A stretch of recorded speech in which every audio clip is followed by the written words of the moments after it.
Assalamualaikum warahmatullahi wabarakatuh.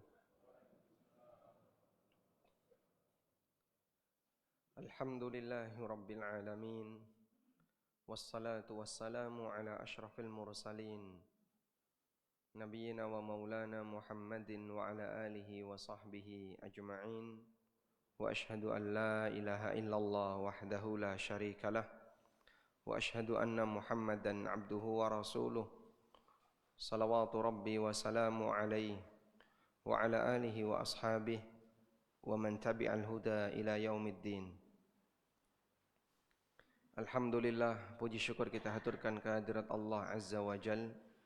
Di kesempatan pagi ini kita kembali lanjutkan kajian dengan membaca buku umur yang kedua.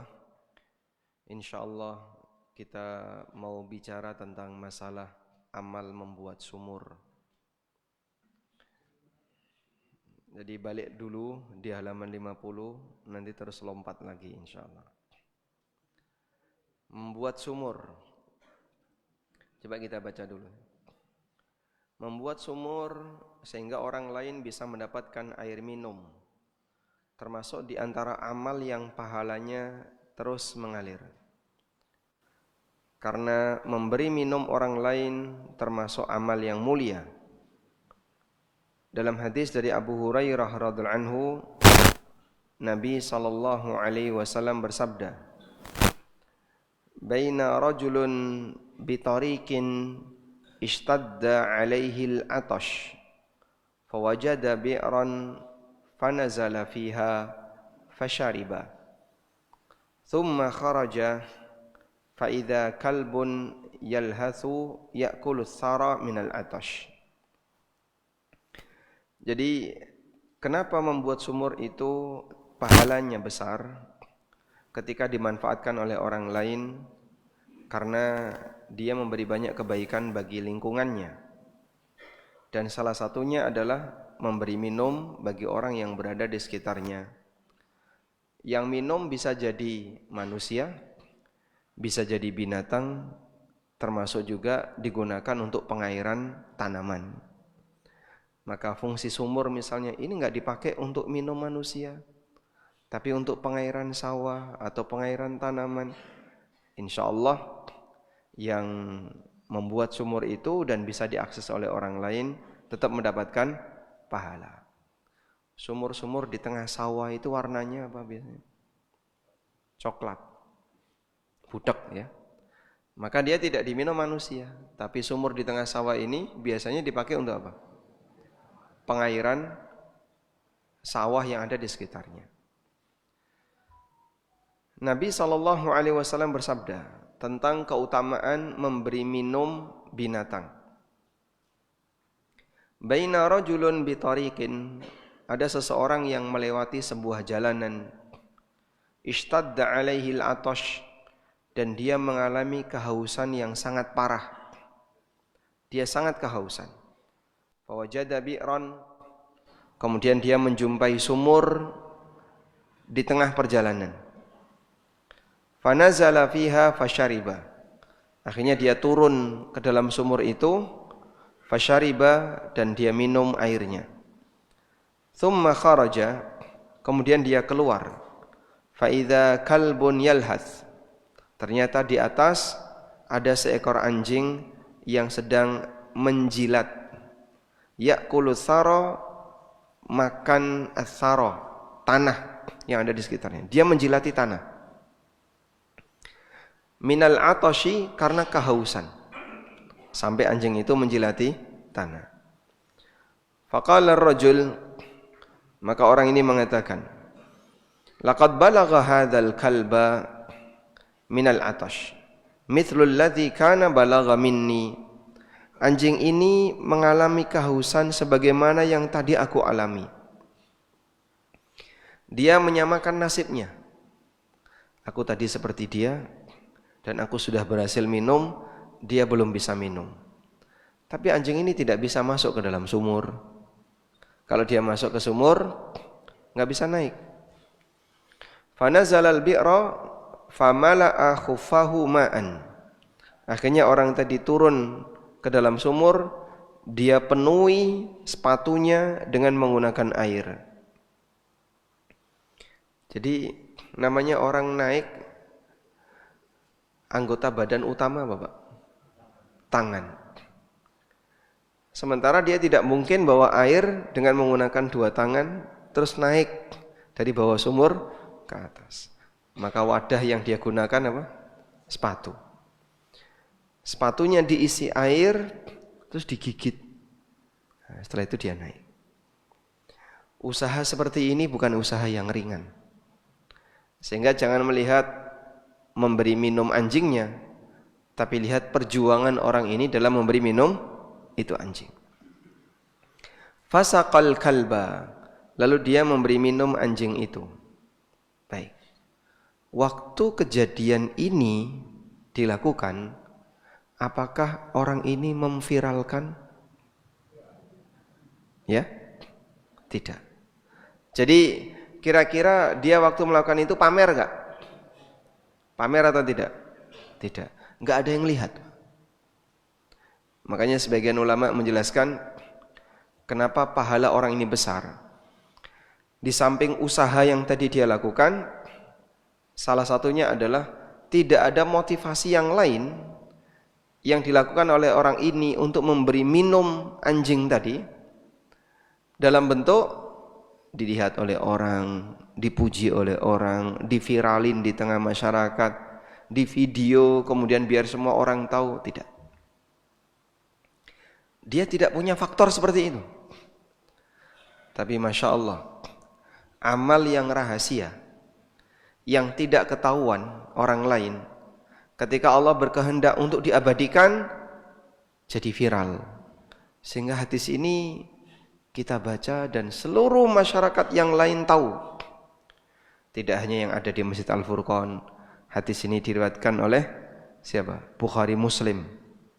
Muttafaqun alaih.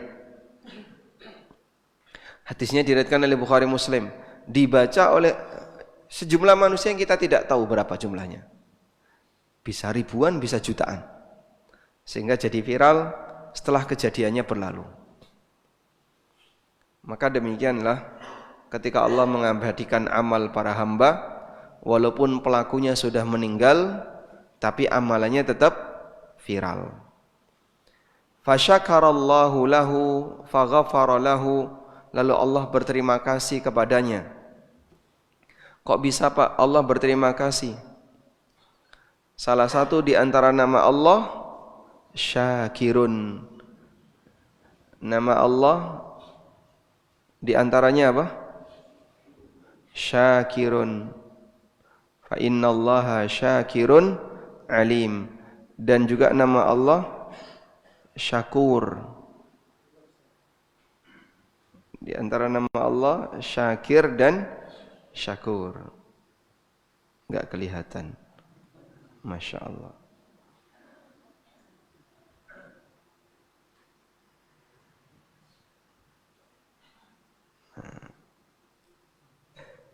Kelihatan? Ya. Artinya apa ini? Dia zat yang syakir, dia zat yang syakur. Pandai berterima kasih. Allah Subhanahu wa taala pandai berterima kasih sehingga Allah tidak pernah menyanyiakan amal hamba. Dan ketika Allah tidak menyanyiakan amal hamba, Allah kasih balasan kepada hamba dengan balasan yang terbaik. Jauh melebihi dari nilai amal yang dilakukan oleh hamba. Terkadang kan orang memberikan balasan melebihi dari apa yang kita duga. Itu pun kita sudah senang sekali. Kita bantu orang misalnya, ayo Pak, saya bantu Pak. Bantu ngangkat barangnya. Udah? Begitu selesai bantu, dikasih duit 100.000. Cuman bantu ngangkat barang aja dikasih duit 100.000. Kita senang nggak? Nggak senang sekali. Orang ini pinter membalas.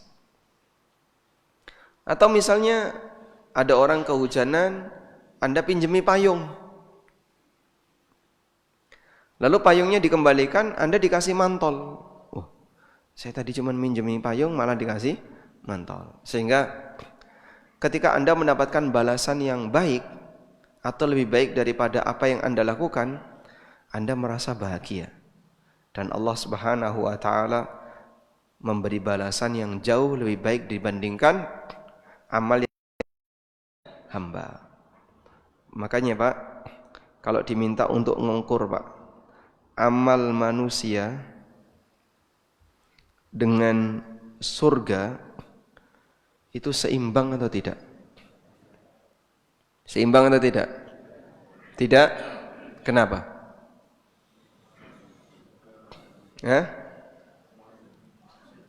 Amal manusia jauh lebih istimewa, enggak sebanding. Jadi kira-kira kalau misalnya Bapak diminta kerja, Pak, kerjakan ini ya. Lalu Anda kerjakan dalam waktu 5 menit selesai. Sudah selesai. Oh, terima kasih, Pak. Langsung dikasih duit sak gepok 100 juta. Kira-kira gimana?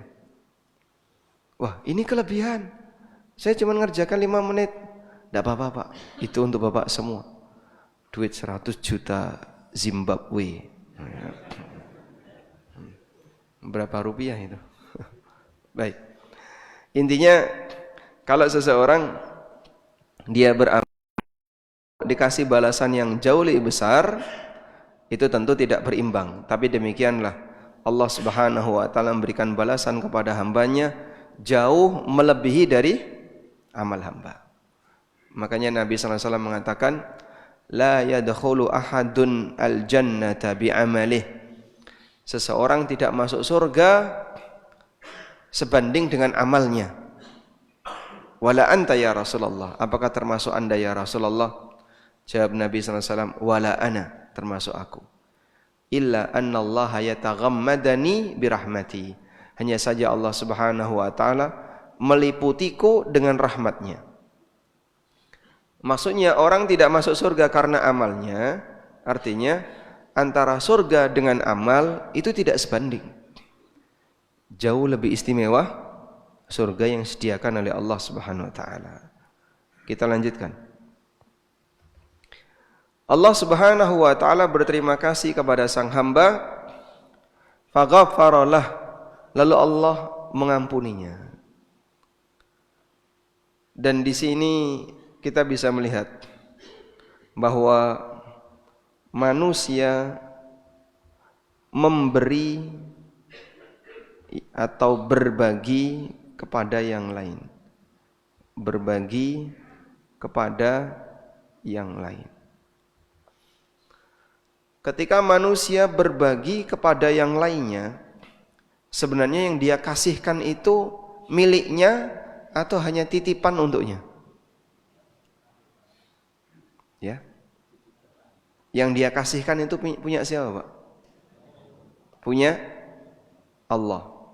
Sehingga Allah Subhanahu wa taala punya beberapa makhluk. Ada makhluk 1, ada makhluk 2, ada makhluk 3, 4 dan seterusnya. Allah kasih nih makhluk 1. Allah yang ngasih nih makhluk 1 kelebihan. Dikasih harta. Udah? Lalu makhluk 1 tadi ngasih ke makhluk 2. Makhluk 1 memberikan kepada makhluk 2. Entah yang berakal maupun yang tidak berakal, termasuk binatang. Sebenarnya yang dikasihkan makhluk 1 ke makhluk 2 itu punya siapa? Punya Allah. Dia cuman berbagi apa yang sudah Allah kasihkan kepadanya. Maka ada 2 manfaat yang bisa dia dapatkan. Ketika makhluk 1 memberikan ke makhluk 2, ada 2 manfaat yang bisa dia dapatkan. Manfaat yang pertama, manfaat yang diterima makhluk 1. Yang pertama, terima kasih dari makhluk 2. Dia akan mendapatkan terima kasih dari makhluk 2. Sehingga makhluk 2 ini akan berbaik hati kepada makhluk 1. Yang kedua, ini lebih besar daripada yang pertama. Balasan dari Allah. Jika itu dilakukan dengan ikhlas untuk mendapatkan balasan dari Allah, maka makhluk satu mendapatkan balasan dari Allah. Sudah? Dari sinilah makhluk satu sebenarnya dia tidak punya apapun, yang dia kasihkan kepada yang lain itu adalah pemberian dari Allah. Lalu dia mendapatkan balasan dari makhluk dua berupa ucapan terima kasih, rasa senang dan seterusnya. Bisa jadi ya, misalnya makhluk dua ini seorang preman, lalu kita ngasih ke dia, akhirnya preman tadi gimana Pak? Hah? Tunduk sama kita. Preman tadi tunduk sama kita. Sehingga kalau mungkin sama orang lain dia ganggu, ketemu kita malah dilindungi. Ada kayak gitu Pak? Banyak ya? Ya ini Pak Haji sering ngasih saya. Pak Haji ada yang ganggu. Wah, preman itu yang maju. Bahkan dia siap untuk berkorban dengan nyawanya demi membela orang yang ngasih. Makanya selama kita berhadapan dengan orang yang senang dunia, itu mudah untuk menghadapinya. Selama kita berhadapan dengan orang yang senang dunia, itu lebih mudah untuk menghadapinya. Tapi kalau sudah berhadapan dengan orang yang lebih mementingkan ideologi, nah itu susah untuk dia. Berhadapan dengan seperti ini lebih sulit. Si fulan misalnya mau bangun perumahan, dihalangi oleh preman. Siapa premannya? A, B, C, D, E sampai Z. Wah, banyak sekali. 26 preman. Mereka pengen apa? Mereka nuntut ini. Baik. Dipenuhi, disogok semua. Semua megang duit. Aman dah. Selama berhadapan dengan orang yang senang dunia, mudah untuk dikalahkan. Makanya pada waktu pasukan kaum muslimin menghadapi pasukan Romawi, apa motivasi yang diberikan oleh para pendeta Romawi yang juga ikut dalam barisan pasukan itu? Pendeta itu memberitahu kepada pasukan Nasrani, orang Arab ini datang ke sini untuk cari makan. Maka kalau kalian berhadapan dengan mereka jangan takut. Mereka ke sini karena di sana kelaparan. Nah, ini kan menyemangati pasukan Romawi dan melemahkan pasukan kaum muslimin. Maka dijawab oleh Khalid bin Walid, yang waktu itu beliau sebagai salah satu di antara panglima menggantikan Abu Ubaidah Ibnul Jarrah. Aku datang ke sini, kami datang ke sini bukan untuk cari makan, tapi kami datang ke sini untuk menghisap darah kalian. Nah, gentar ya sana. Jadi sebelum terjadi pertemuan senjata, yang dilakukan apa? Perang saraf dulu. Baik. Sehingga ketika makhluk satu memberikan makhluk dua, dia menerima dua manfaat. Terima kasih dari makhluk dua. Akhirnya makhluk dua berbaik hati kepadanya. Yang kedua, balasan dari Allah. Karena itu, jika yang terjadi A memberi ke B, jika A memberi sesuatu ke B, pertanyaannya, kira-kira siapa yang mendapatkan manfaat lebih besar, A atau B? Jika A memberi sesuatu ke B, sebenarnya siapa yang lebih berjasa, A atau B? A atau B? A lebih berjasa atau B lebih berjasa? Yang lebih berjasa. Yang berjasa ya A ya. Siapa yang lebih mendapatkan manfaat?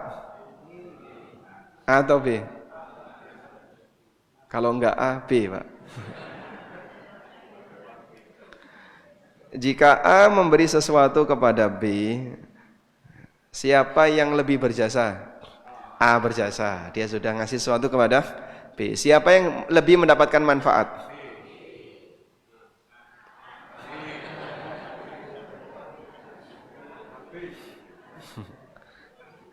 Kalau bicara manfaat, A lebih dapat manfaat. A itu dapat pahala. Jadi kalau misalnya A memberi uang 100.000, ngasih 100.000 ke B, gini ya. Apa manfaat yang didapatkan oleh B? Apa manfaat yang didapatkan B? 100.000 uang. Nah, apa manfaat yang didapatkan oleh A? Pahala. Ini yang dari Allah. Satu lagi, kesetiaan B. Nah, saya tulis kesetiaan B. Dah, ini permanen. Ini sifatnya permanen. Pahala ini abadi. 100.000 sehari. Umur 100.000 itu kira-kira bisa bertahan berapa hari, Pak? 100.000 sehari bisa bertahan? Bisa. Sehingga 100.000 habis dalam sehari. Pahala yang didapatkan oleh hamba sifatnya abadi. Kesetiaan B kepada A lebih permanen.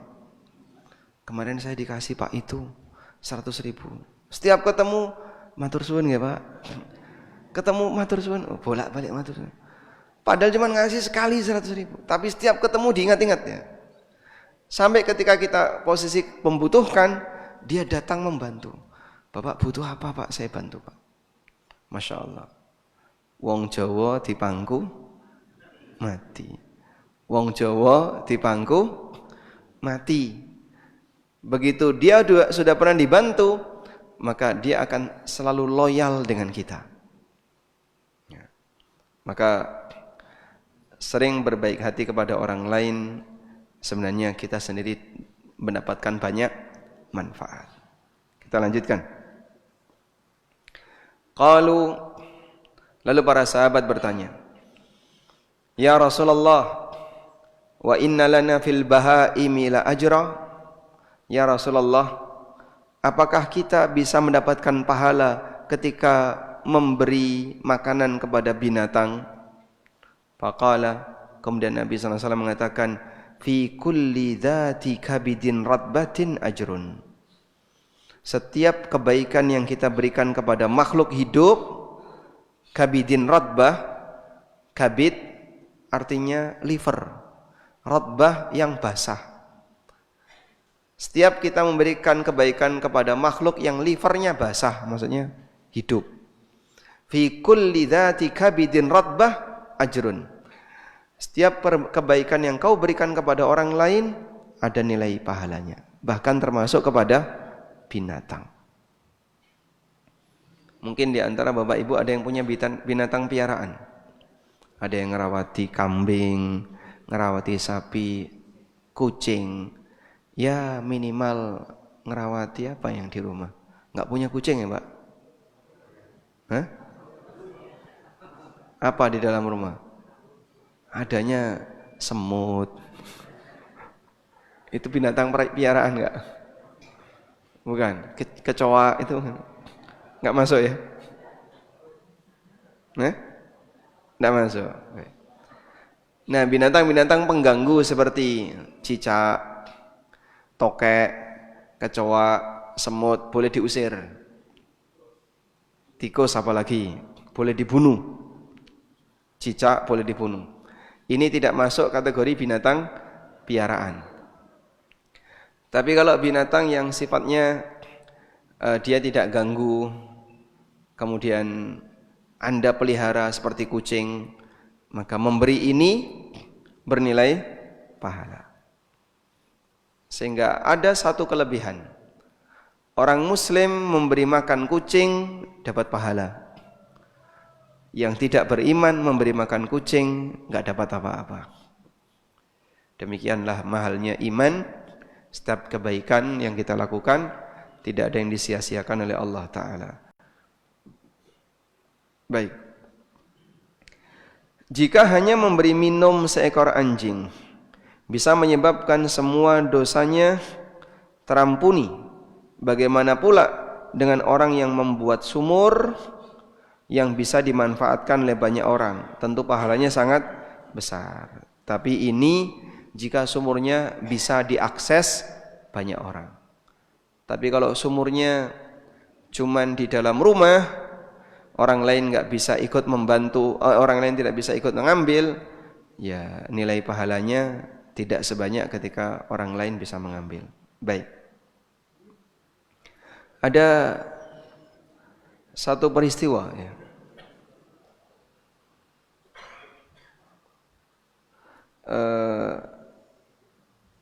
Kadila'il muslimin tentang sumur rumah.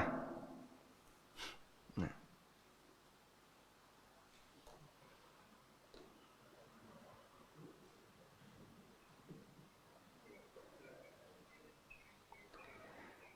Jadi Utsman bin Affan radhiyallahu anhu, coba saya carikan hadisnya.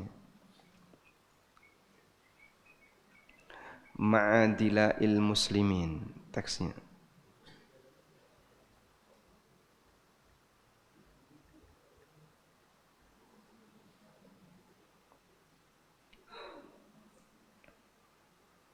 Nah ini aja.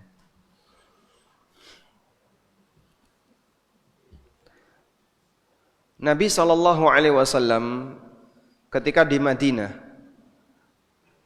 ada sebuah sumur namanya Bi'rur Rumah, sumur rumah. Lalu karena sumur ini airnya bagus, banyak orang yang beli air di sumur ini. Pemiliknya Yahudi. Maka Nabi SAW mengumumkan, kata Utsman, walaysa biha ma'un yusta'dzabu ghairu bi'ri rumah. Di sana tidak ada air yang lebih jernih dibandingkan air dari sumur rumah. Faqala, lalu Nabi SAW mengumumkan, may yashtari bi'ra rumah, siapa yang bersedia untuk rumah, fajja'ala dalwahu fiha ma'adila'il muslimin, lalu dia jadikan hak untuk mengambil air di sumur itu bareng-bareng dengan kaum muslimin yang lain. Bi khairin lahu minha fil jannah, Allah akan gantikan untuknya yang lebih baik ketika di surga. Fashtaraituha min sulbi mali, lalu Utsman membeli sumur itu dari harta pribadinya. Ceritanya begini, si Yahudi punya sumur ini dan dia jual, siapa yang mau ngambil air bayar sekian. Akhirnya menjadi salah satu sumber pendapatan Yahudi itu. Nah, saat Nabi SAW beri pengumuman ini, Utsman tertarik untuk membelinya. Tapi Yahudi itu menolak, tidak mau saya. Nanti kalau kamu beli, tidak punya lagi sumber pendapatan rutin. Terus Utsman menawarkan, bagaimana kalau saya beli separuhnya? Saya beli separuh. Gimana Pak, sumur dibeli separuh itu Pak? Hah? Apa mungkin dibelah gitu? Atau dibelah atas gitu? Saya mau beli separuhnya. Terus kita gantian ngambil. Sehari saya, sehari kamu.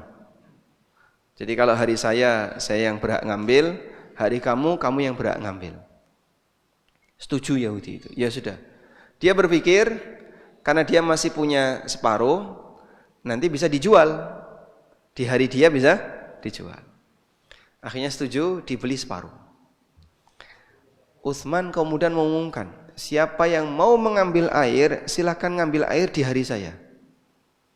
Nah, yang biasanya sudah nggak beli lagi, mereka ngambil di harinya Utsman. Ya itu merasa, wah kalau kayak gini ceritanya ya saya nggak dapat apa-apa. Hanya dilepas semuanya, dibeli semuanya. Masya Allah, strategi kayak gini ada ya. Faja'altu dalwi fiha ma'adila'il muslimin.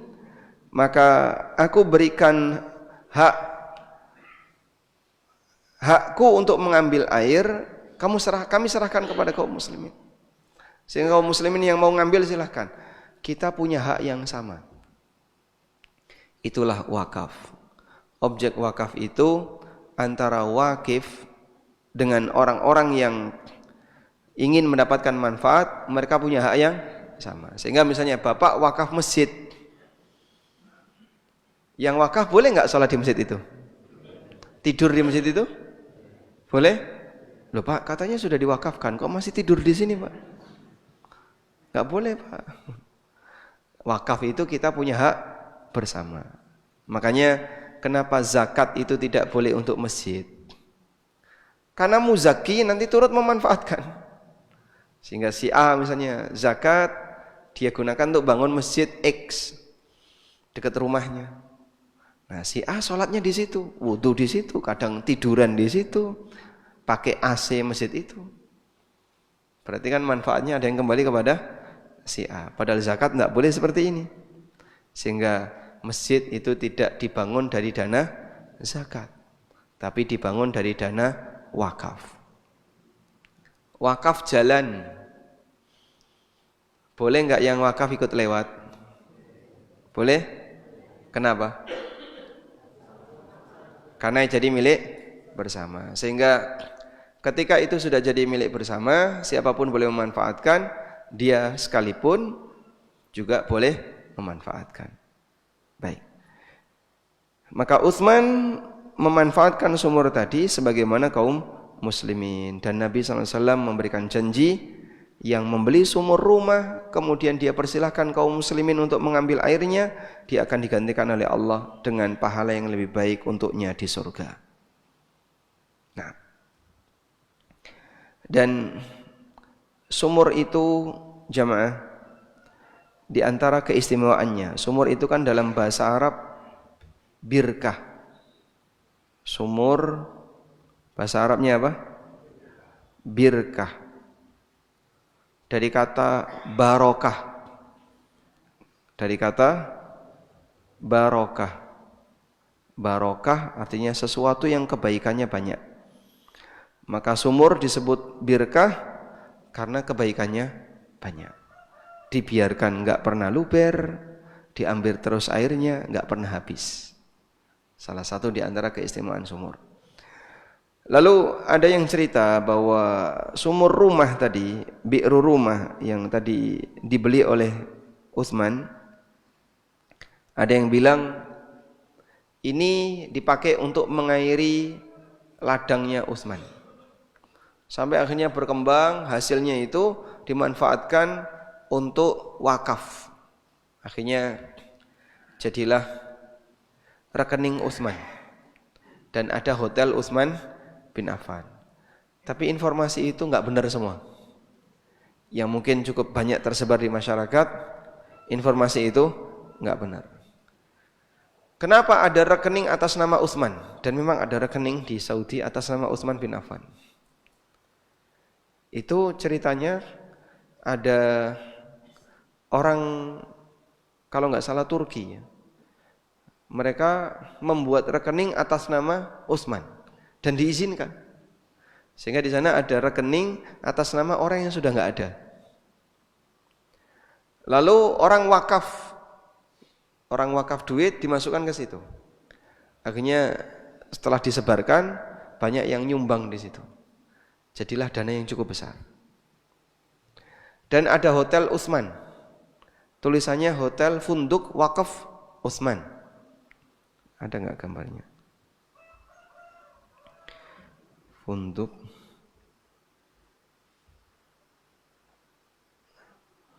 Oh, ada gambarnya.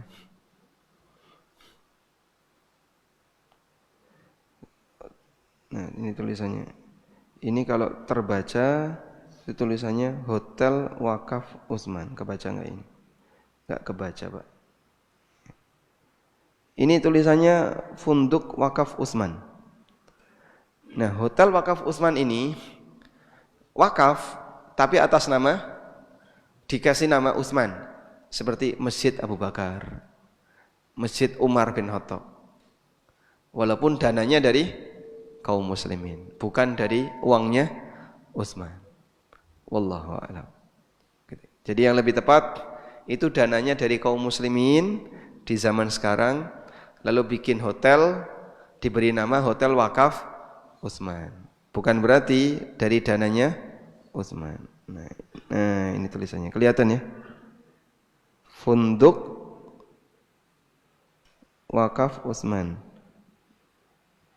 Utsman bin Affan Hotel. Kelihatan enggak? Ya. Ini mungkin lebih kelihatan. Nah. Wallahu a'lam.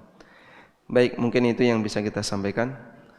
Semoga Allah Subhanahu wa taala memberikan kesempatan bagi kita untuk bisa wakaf sumur, Pak, yang kira-kira bisa kita jangkau, barangkali sumur bor atau sumur yang lain, dan kita wakafkan. Kalau enggak bisa sendirian, barangkali kita bisa urunan bareng-bareng. Wassallallahu ala nabiyyina Muhammadin wa ala alihi wa sahbihi wasallam. Tafadhal. Mikrofon di mana mikrofon? Ada mikrofon enggak?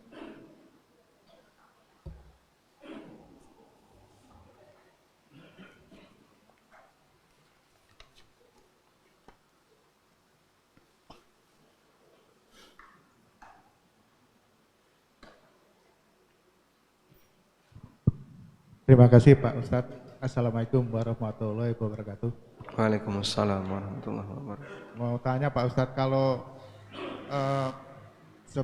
pembuatan masjid, terus penghijauan, terus jalan, terus irigasi, terus pembuatan sumur bor atas instruksi presiden, gubernur atau bupati, itu pahalanya jatuh ke siapa Pak Ustadz? Terima kasih. Buat masjid, buat sumur bor atas instruksi presiden, pahalanya dapatnya siapa? Nah, duitnya dari siapa, Pak? Yang dari APBN, ada yang pribadi Pak. Baik, kalau dananya dari pribadi, ya pahalanya pribadi tadi. Ya, meskipun nanti presiden juga turut dapat kecipratan pahala, karena dia yang melindungi secara legal hukum, sehingga ketika pembuatan itu tidak diganggu orang.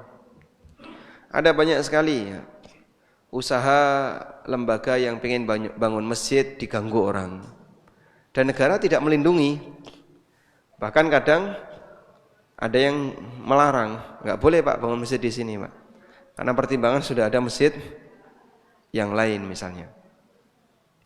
Ada yang misalnya nggak boleh karena latar belakang beda ormas, sehingga ormas A punya masjid, ormas B pingin bangun masjid, ormas A nggak setuju, kan banyak kayak gitu ya. Nah, dalam hal ini negara berwenang untuk menetapkan keputusan, dan dia harus jadi hakim yang adil.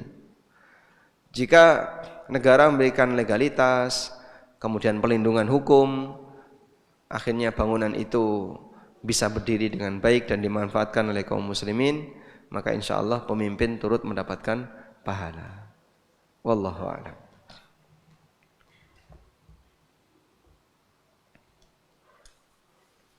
Assalamualaikum waalaikumsalam. Semasa ibu bapak masih hidup, saya belum bisa memberikan apa-apa. Sekarang sudah tidak ada. Untuk tanda bakti kepadanya, setiap selesai sholat, saya istighfar untuknya dengan kalimat astaghfirullah, astaghfirullahal azim li ummi wa abi. Itu benar atau tidak? Coba saya tuliskan ya. Astaghfirullah, astaghfirullahal azim li ummi wa abi. Begini kan? Ampun kepada Allah yang Maha Agung untuk ibu dan bapakku. Kalimat ini ada yang keliru. Aku mohon ampun kepada Allah. Aku mohon ampun kepada Allah berarti dia yang minta ampun. Lah terus yang benar gimana Pak kalau ampunan itu untuk orang lain? Seperti Anda baca permohonan ampunan dalam sholat jenazah. Allahumma gfir li ummi wa abi. Yang betul Allahumma ghfir li ummi wa abi. Nah, gini. Ya Allah, ampunilah ibu dan bapakku. Dan kalimat yang diajarkan oleh Allah dalam Al-Quran, Rabbighfirli wali walidayya walil mu'minin wal mu'minat. Rabbighfirli wali walidayya waliman dakhala baitiya mu'minan walil mu'minina wal mu'minat. Itu doanya Nabi siapa? Nuh alaihissalam. Jadi doa permohonan ampunan untuk orang tua, Rabbighfirli wali walidayya warhamhuma kama rabbayani shaghira, itu gabungan dua ayat. Ayat yang pertama doanya Nabi Nuh alaihissalam. Doanya Nabi Nuh alaihissalam disebutkan di ayat terakhir di surat Nuh. Rabbighfirli wali walidayya waliman dakhala baitiya mu'mina walil mu'minina wal mu'minat. Ya Allah, ampunilah aku dan kedua orang tuaku. Waliman dakhala baitiya mu'minan, dan untuk siapapun yang masuk ke dalam rumahku dalam kondisi beriman. Walil mu'minina wal mu'minat, ampunilah mukmin laki dan perempuan. Nah, ini di surat Nuh. Kemudian di surat Al-Isra, wa qur rabbirhamhuma kama rabbayani shaghira. Di surat Al-Isra, wakhfid lahuma janahadz dzulli minar rahmati wa qur rabbirhamhuma. Allah perintahkan dan ucapkanlah rabbirhamhuma kama rabbayani shaghira. Maka anak ketika mendoakan kebaikan untuk orang tuanya, isinya ampunan dan rahmat untuk orang tuanya. Rabbighfirli wali walidayya warhamhuma kama rabbayani shaghira. Nah, ketika Anda berdoa bareng-bareng diaminkan oleh orang lain, berarti kan bentuknya bukan Rabbighfirli. Misalnya Pak Kaum berdoa, Rabbighfirli wali walidayya. Amin, amin. Ini salah. Dia menggunakan kata ganti pribadi, tapi diaminkan banyak orang. Sehingga harusnya gimana? Harusnya Rabbana ghfir lana, ya Allah ampunilah kami. Sehingga dia menggunakan kata ganti kami. Wali walidaina, dan untuk orang tua kami. Warhamhuma, dan ampunilah kedua orang tua kami. Kama rabbayana shighara, sebagaimana mereka telah mendidik kami, merawat kami di waktu kecil. Sehingga mungkin Anda bisa baca ini. Atau yang lebih bagus, diperpanjang seperti dalam doa sholat jenazah. Allahumma ghfir li abi wa ummi warhamhuma wa akrim nuzulahuma wa wasi' madkhalahuma. Kemudian waqsilhuma bil ma'i wath thalji wal barad wa naqihima minal khataya kama yunaqqas thawbul abyadu minad danas. Allahumma abdillahuma daran khairan min darihima wa zawjan khairan min azwajihima, dan seterusnya. Susah ya Pak, karena ganti dhamir hu dengan huma. Tidak terbiasa ya, kaku ya. Ya sudah, gantian saja, bapak dulu baru ibu. Allahumma ighfir lahu warhamhu wa'afihi wa'fu anhu. Bapak. Allahumma ighfir laha warhamha wa'afiha wa'fu anha. Ibu boleh seperti itu. Dan anak soleh mendoakan orang tuanya berapa kali? Anak soleh mendoakan orang tuanya berapa kali? Hari ke-1 sampai ke-3, setelah itu 40, setelah itu 100, terus 1 tahun, 2 tahun, 1000. Tutup. Ya enggak kayak gini lah. Ini kan cuma 3 tahun jadinya. Ini terbatas dengan waktu. Maka anak soleh ketika mendoakan orang tuanya tanpa batas waktu. Selama saya ibadah, saya selalu ingat orang tua. Bahkan tidak hanya ketika ibadah, di luar ibadah pun begitu. Lihat ada orang bareng orang tuanya, terus dia teringat orang tuanya yang ada di tempat jauh atau orang tuanya yang sudah meninggal. Langsung dia berdoa, Rabbi firli wali walidayya warhamhuma kama rabbayani shaghira. Sehingga anak soleh, kenapa kok doa anak soleh? Apakah doa anak yang tidak soleh tidak diijabahi? Karena hanya anak soleh yang rajin mendoakan orang tuanya. Setiap selesai sholat isya, saya langsung sholat sunnah witir. Dan nanti setelah sholat sunnah tahajud lagi. Sholat sunnah witir ini boleh tidak atau salah? Kalau Anda sudah sholat witir setelah isya, maka nanti jika tahajud tidak boleh witir lagi. Sebab tidak boleh ada 2 witir dalam semalam. Nabi SAW mengatakan, La witrani fi lailah. Tidak boleh ada witir dalam semalam. Kalau sudah witir boleh sholat enggak Pak? Sebutkan sholat setelah witir. Subuh. Sudah ganti waktu itu. Sebutkan sholat setelah witir. Tidak ada larangan setelah sholat witir. Sebab witir itu bukan batas akhir sholat.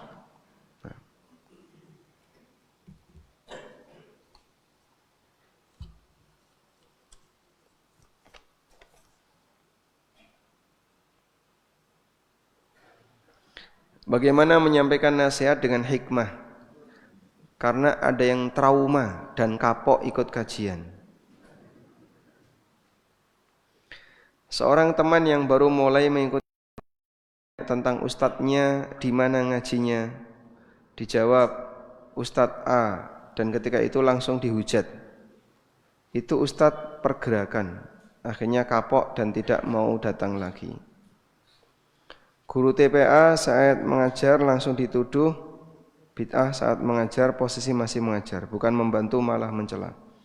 Bagaimana sikap yang harus diambil dari kasus tersebut agar lebih bijaksana? Baik. Nabi SAW memberikan arahan, Basyiru wa la tunaffiru, yassiru wa la tu'assiru. Berikanlah kabar gembira, jangan membuat orang lari. Berikan kemudahan, bukan menyulitkan. Ini salah satu prinsip dakwah. Dan pesan itu disampaikan oleh beliau kepada para sahabat ketika mau berangkat untuk jihad. Maka pertama kali sebelum menghadapi musuh dengan senjata, dihadapi dengan dakwah. Ali bin Abi Thalib ketika diminta untuk membawa panji perang Khaybar, Nabi SAW pesan apa? Ala rislik, maju terus. Dan ketika kau sampai di tempat itu, dakwahi mereka, ajak mereka untuk masuk Islam. Fa wallahi li ayyahdiyallahu bika rajulan wahidan khairun laka min humrin na'am. Demi Allah, kalau sampai kau berhasil untuk menggait 1-2 orang sehingga dia dapat hidayah dari Allah disebabkan karena dakwahmu, itu lebih baik daripada onta merah.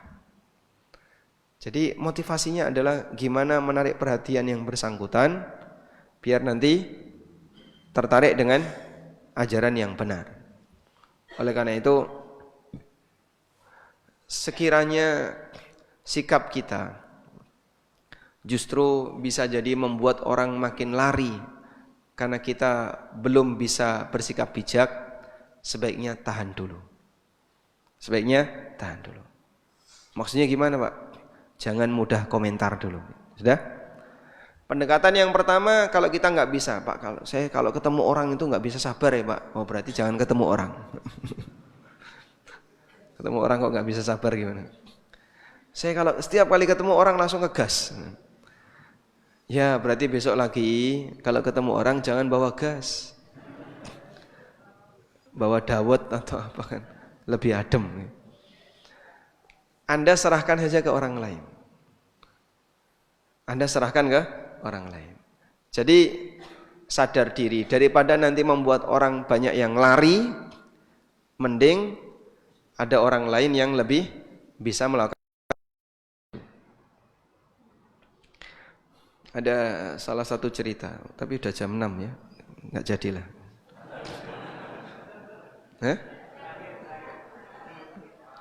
Pertanyaan berikutnya.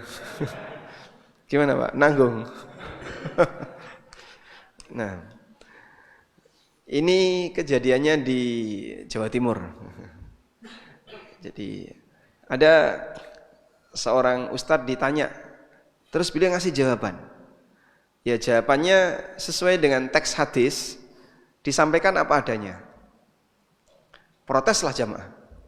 Kok kayak gini? Baru pertama kali kami dengar seperti ini. Oh nggak benar itu. Nah, pokoknya nggak benar. Nah nggak benernya itu resikonya sebenarnya bukan cuma menolak ustadznya, menolak hadis ini lebih berbahaya. Menolak hadis ini lebih berbahaya. Jadi ceritanya tentang masalah harta diambil oleh pemerintah. Kalau harta kita diambil oleh pemerintah, biarkan. Karena Nabi SAW pernah berfirman gimana? Pernah bersabda, wa in ukhidha maluk wa in duriba dhahruk. Walaupun hartamu diambil, walaupun punggungmu dipukul, asmi' wa ati, taati dan dengerin. Nah, itu jamaah enggak terima. Ada yang lebih berbahaya ya, ketika orang tidak paham dalam menyampaikan sebuah hadis, bukan cuma dia yang ditolak, hadisnya ini yang ditolak. Ini lebih berbahaya. Berarti kan kita butuh pembelaan. Sudahlah kamu kalau menolak orangnya tidak apa-apa, tapi kalau menolak hadisnya ini bahaya.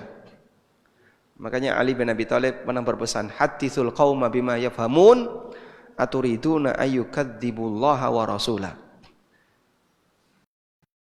Penjelasan kepada masyarakat sesuai dengan tingkat pemahaman mereka. Apakah kamu pingin Allah dan Rasulnya didustakan gara-gara salah dalam menyampaikan? Nah, singkat cerita, waktu saya di sana minta tolong kasih penjelasan.